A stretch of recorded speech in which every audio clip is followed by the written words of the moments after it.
So yeah, here we are on Stansted, CR4 on Stansted, and I'm going to show you this presentation now. So we're going to see if this works. I should be able to. This is all work in progress. Let's see if this works. So at the moment, I'm using Keynote to kind of build these presentations, and I should be able to kind of live stream it. Okay, so in front of you, you can see a little airplane on a runway. IFATO obviously standing for Engine Failure After Takeoff. This is normally what we call it. A V1 cut is another term for it, but it's less commonly used. When we talk about V1 cuts, it's more of a simulator-based style thing. So if I'm going to give someone a V1 cut, I'm going to cut their engine at V1. We try to avoid that phraseology as pilots because an engine failure could happen at any time, not necessarily at V1. So it's just trying to get away from that bias. So as pilots, if the phraseology here is IFATO, engine failure after takeoff, not necessarily V1 cut, just some technicalities there. For this little presentation, I've got the purple pilot is going to be the pilot monitoring, i.e. the non-handling pilot. And just for this scenario, it's going to be the first officer. And both pilots can obviously do this maneuver. And pilot flying is going to be an orange indicated on the right-hand side. And we can see kind of typical communication as we come out of the climb out. Don't worry, it's not just one big, boring presentation. It's just taking us to 400 feet to see what we get. And then after that, I'm going to fly it, and we can have a look at how it's flowing after that. So as I said, we start on the runway, and we do our usual stuff, stabilize the engines, and then set takeoff thrust. Let's see if this works. Yeah, it does. So we go down the runway, we get the first call, which is 80 knots, and then check by the other pilot. That's covering two things.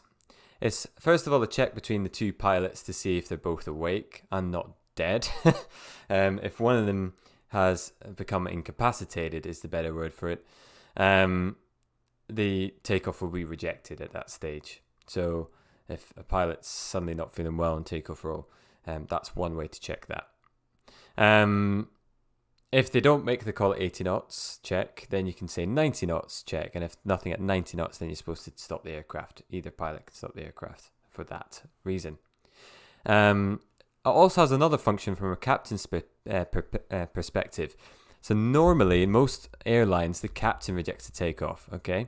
Even if the first officer is flying the normal takeoff. So up until 80 knots, the captain briefs that we will stop for any malfunction. And above 80 knots, for very few malfunctions, one of which is an engine failure.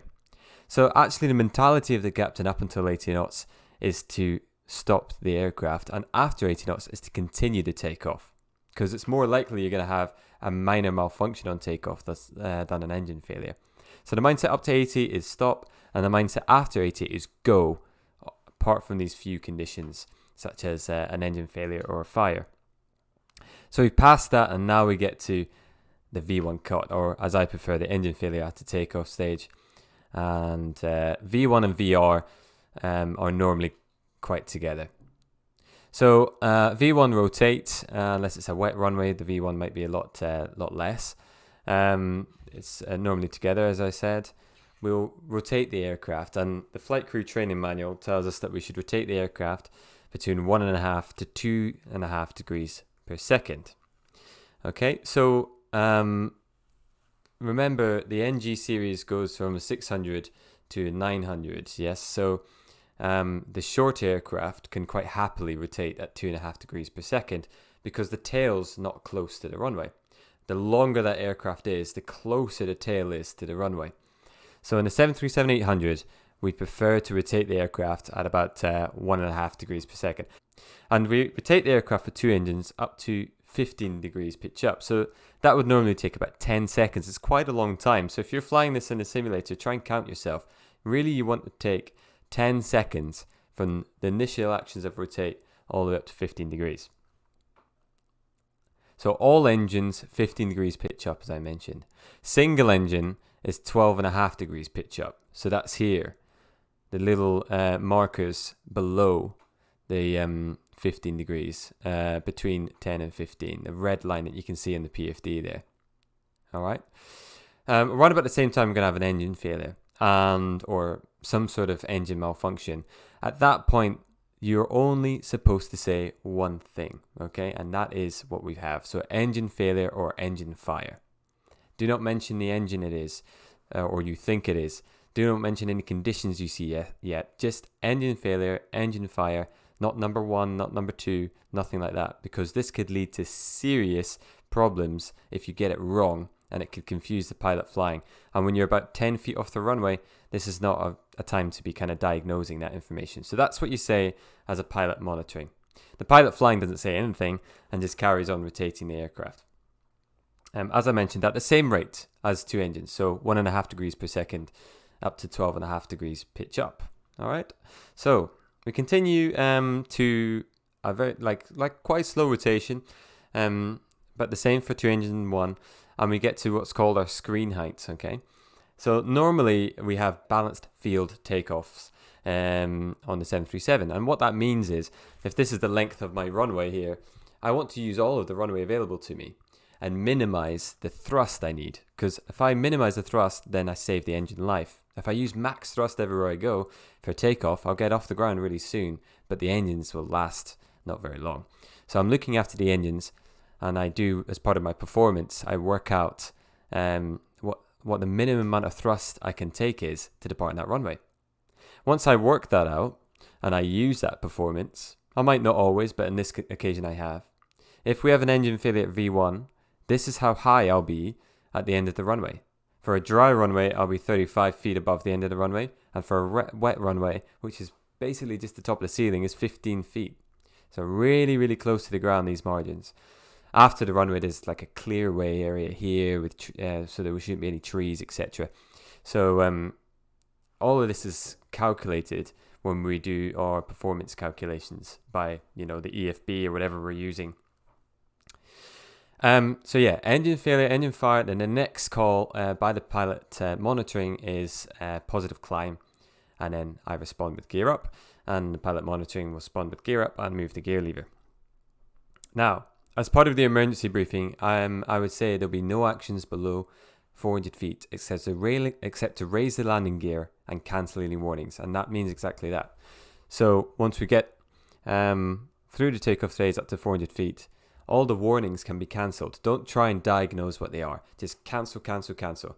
There's a reason we can recall the warnings. At the moment, all they're doing is blinding me when I'm trying to control the aircraft. So the pilot monitoring, being a good pilot monitoring, is just going to cancel all the warnings by pressing the light shining in front of them. That will get rid of those warnings.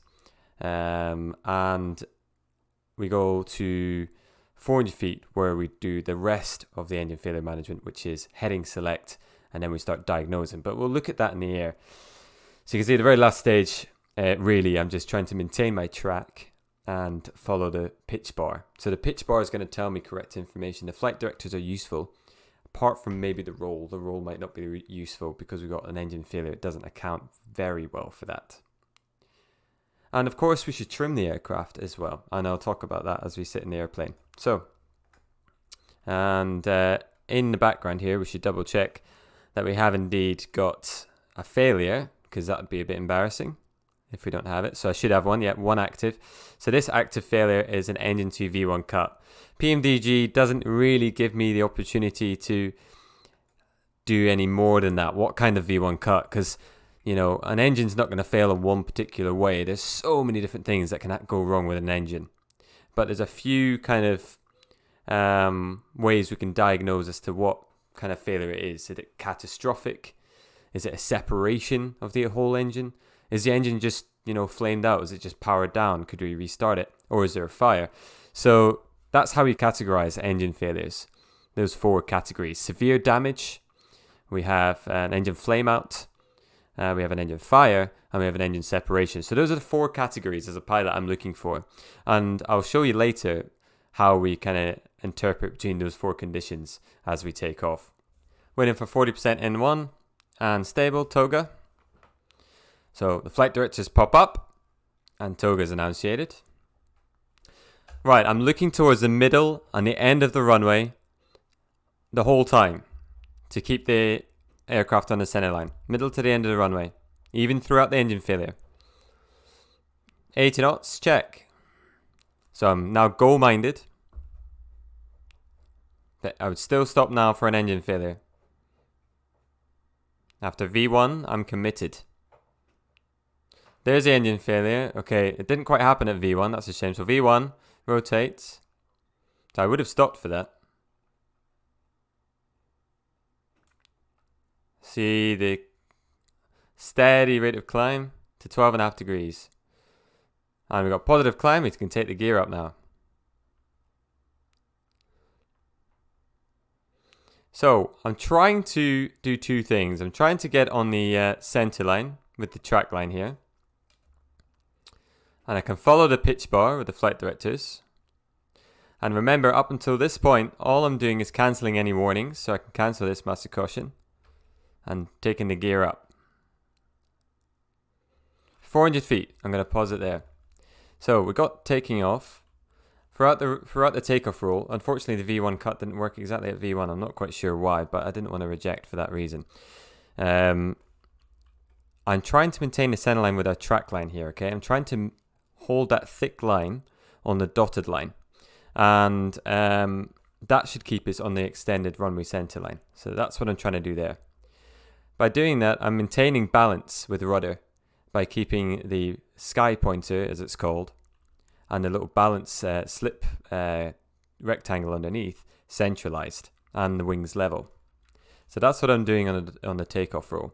I'd say my takeoff was a tiny bit fast, which is normally is in Flight Simulator. So I'd maybe want it a little bit slower than that usually. At 400 feet, we're now going to do heading select, regardless of what. So no more LNAV. We're not doing the departure anymore. We're now doing the engine failure. Okay. So I'm going to engage heading select. And we're going to now identify the issue with the engine. So let's do that before we keep going.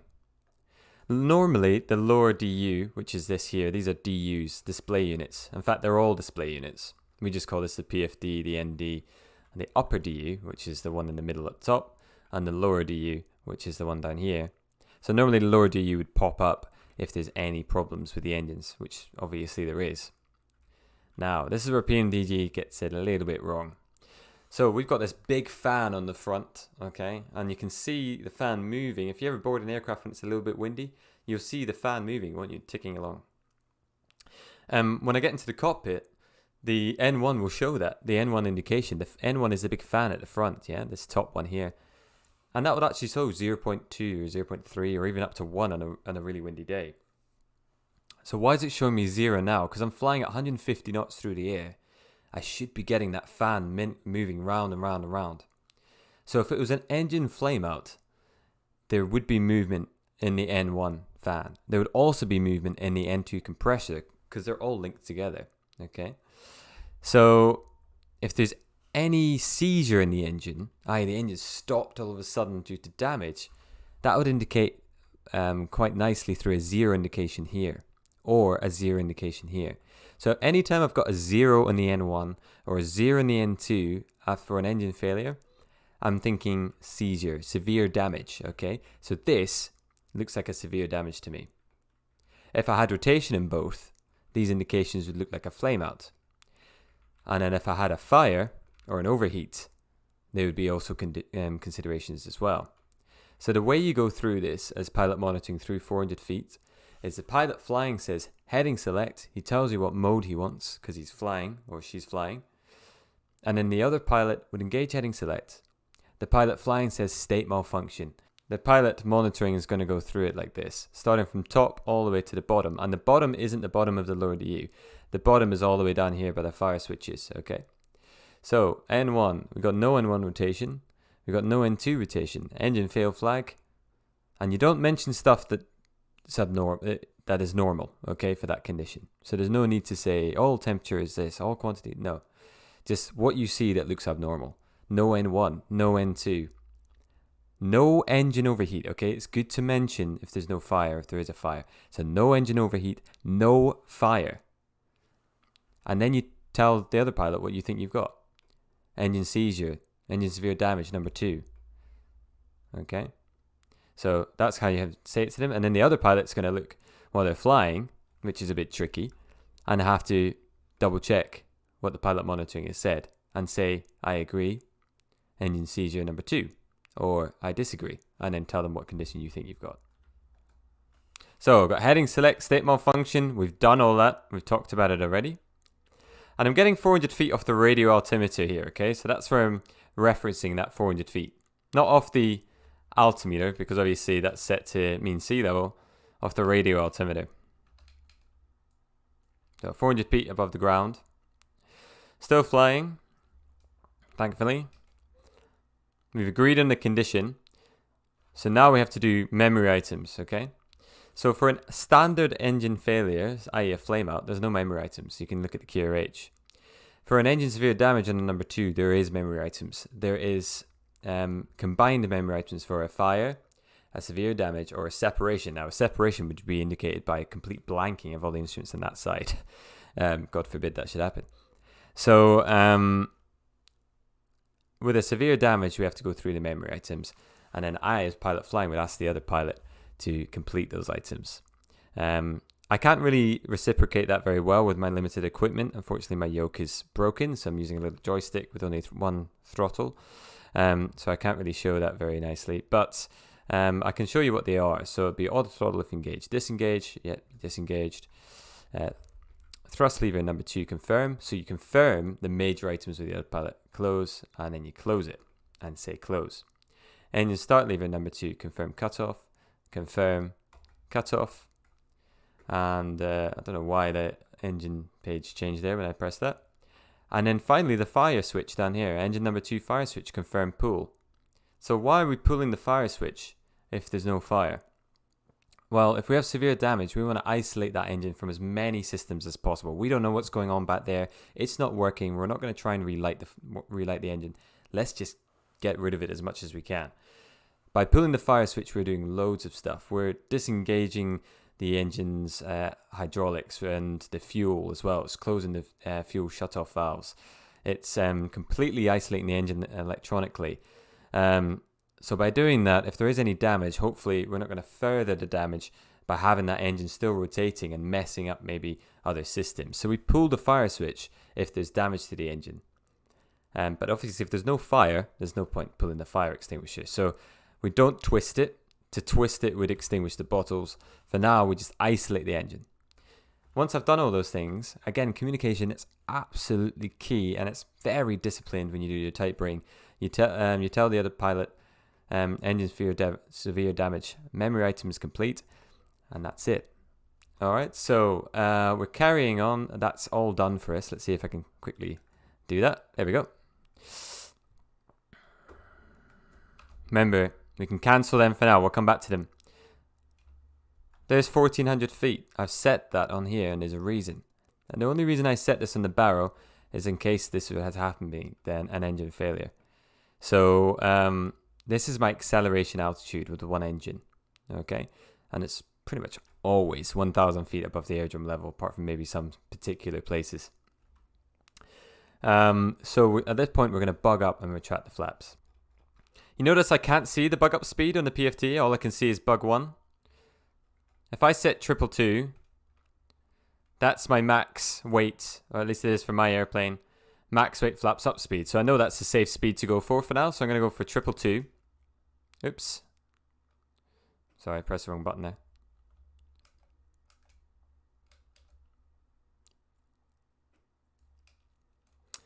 So the aircraft's going to command about 200-300 feet per minute. And the climb out here as it accelerates. It's really shallow climb out. And the things you're looking for here are the sink in the flaps. When you retract the flaps, you're going to get a huge sink. And if you descend for a long period of time, you'll fail this part of the takeoff and your sim check. So it's really be really careful when you ask for flap. So flap 1. So the sink is much more pronounced than the real aircraft. So flaps coming up to 1.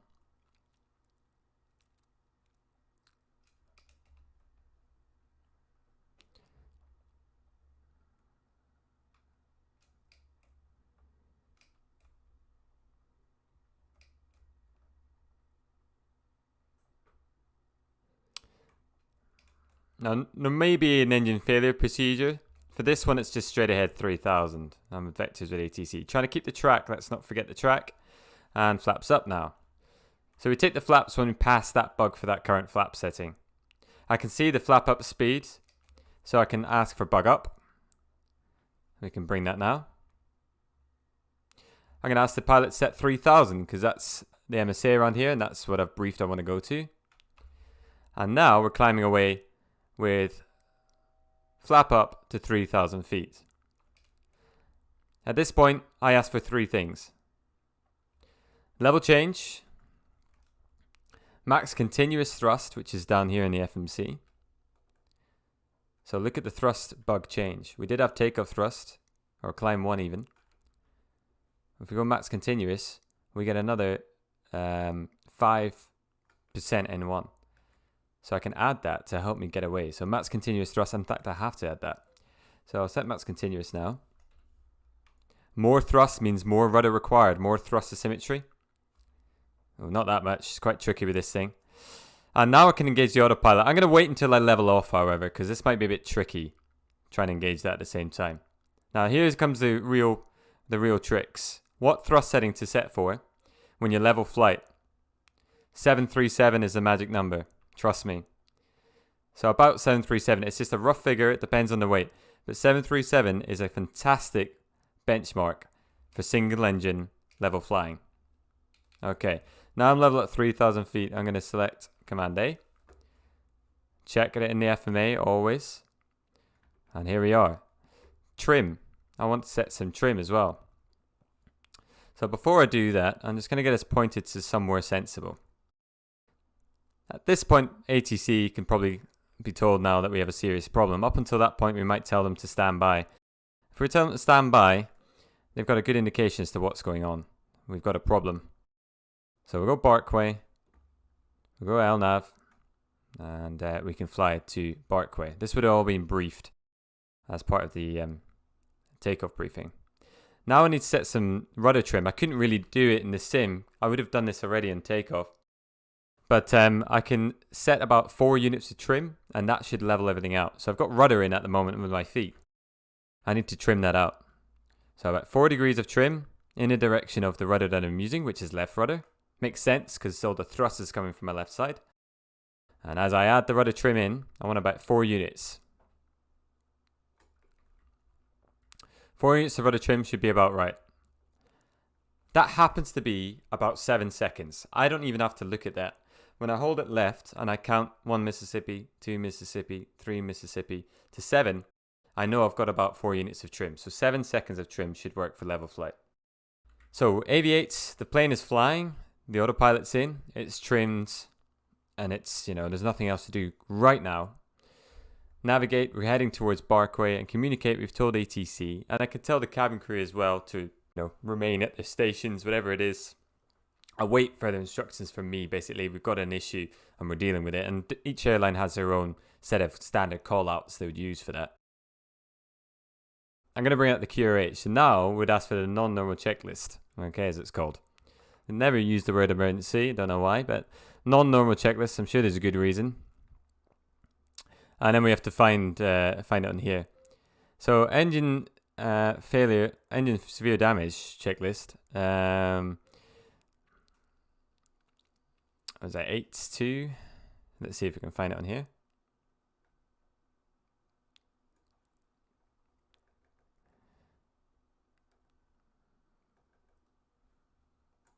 So remember, as I mentioned, the memory items for the fire, the severe damage, and the separation are all combined to assist the pilot with kind of having one procedure for one set of conditions rather than having 3 separate pointlessly separate memory items to memorize. So here we are here. This is the checklist I hope to never use in real life. The engine fire, engine sphere damage or separation. So I've got the correct checklist. But while we're here, let's just quickly, not go into it too much, just press the recall and have a look around. We've got the drive light on because we've disconnected the engine and the source off with the electrics. We've got engine hydraulic pump disconnected, so that's showing a low pressure. Where else are we looking? That's about it. So just a quick check of the recall. Make sure there's nothing else that we're missing there. before we start going into this checklist. So communication again, super important when it comes to checklist management. We hold it between us and we go through it as a team rather than one pilot doing the checklist while the other pilot's not paying attention. Sat in a hold here at Barkway at 3,000 feet. And condition one or more of these occur. Engine fire warning, no. Engine vibrations with unusual indications. Okay, so we did have that. We have unusual indications. The N1, the 0 N1 and the 0 N2 don't make sense. So we've got that one condition accounted for. Auto throttle if engaged. Disengage, and we go through all of these, even though we've done the memory items, just to be sure that we have actually done everything we should have done.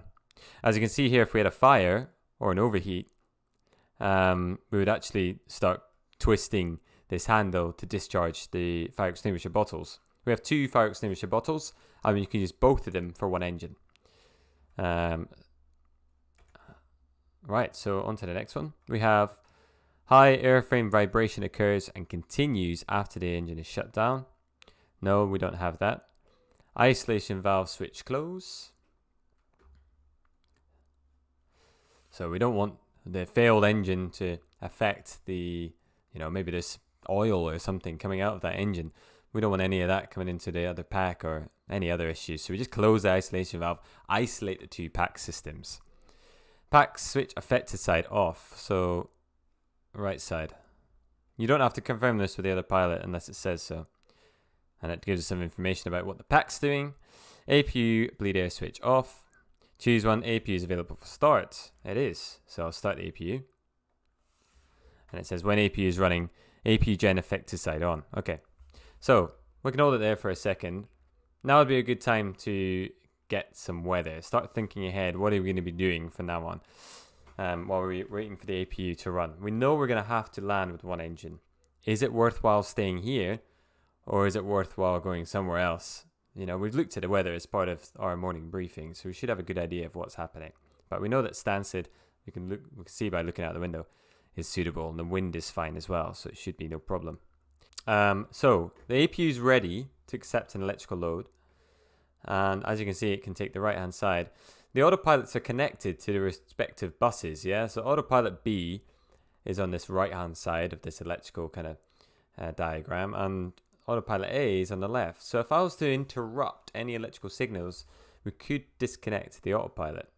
A is on the left and the problem's on the right, so we should have no problems accepting an electrical load in here. So let's see if the autopilot stays in. Okay, so I put the APU gen on the affected side as per the checklist, and the APU stayed on. Had it been the other side, we probably would have got an autopilot disconnect. So the way you manage that is just change autopilots. Go to command B, change the side, and then go back to command A, just to stop the autopilot disconnecting. Balance fuel is needed. Okay, so as needed, should we balance fuel? Is there a problem? Is the engine failure related to fuel in some way? Is a fuel line ruptured? Anything like this. So you want to kind of talk through that. The checklist is just telling you to balance fuel. It's a little bit basic. Maybe we want to just make sure that it seems sensible. So we've burnt fuel on the operating engine. We took off with about 3.7 in that right-hand tank. So we should be able to use the fuel in that tank. And I isolated the engine, so hopefully no fuel is leaking out of there. It doesn't look like it is, so I'm happy to balance the fuel. And you can just do that manually. You just open the crossfeed valve, wait for it to go dim, and turn the low side off. So that's the left side. We're going to get a master caution. There it is, fuel, because these lights have illuminated. Transponder mode selector TA. This prevents climb commands that can exceed single engine capability. Okay, so TA. So obviously, the old TCAS system that goes traffic, and then says climb or descend. We can't obviously do that. We've got one engine, so it's up to them to get out of our way. So by getting the logic into TA only, we're not going to have all these warnings pop up on our screen should an aircraft come our way. And it says it in the checklist there, it prevents climb commands. If wing anti-ice is needed, isolation valve switch auto. It's not, it's a nice day today. So we're now opening up the isolation valve again if we need wing anti-ice. Why is that? Well, if we keep it closed and we use wing anti-ice, we could end up with asymmetric icing on here, okay? Because the engine 2 isn't working, is it? All we've got as bleed source is from engine 1. So if this remains closed, only the left side is receiving anything. So this is going to be a problem. Wing anti-ice will only operate on the left side, not on the right side. Because remember, the engine's failed on the right side. So that's why it says, if you do need to use wing anti-ice, open the isolation valve again. Because if you get asymmetric icing, that's a really bad situation. Plan to land at the nearest suitable airport. Okay, and it says go to the one engine operative landing checklist on 726.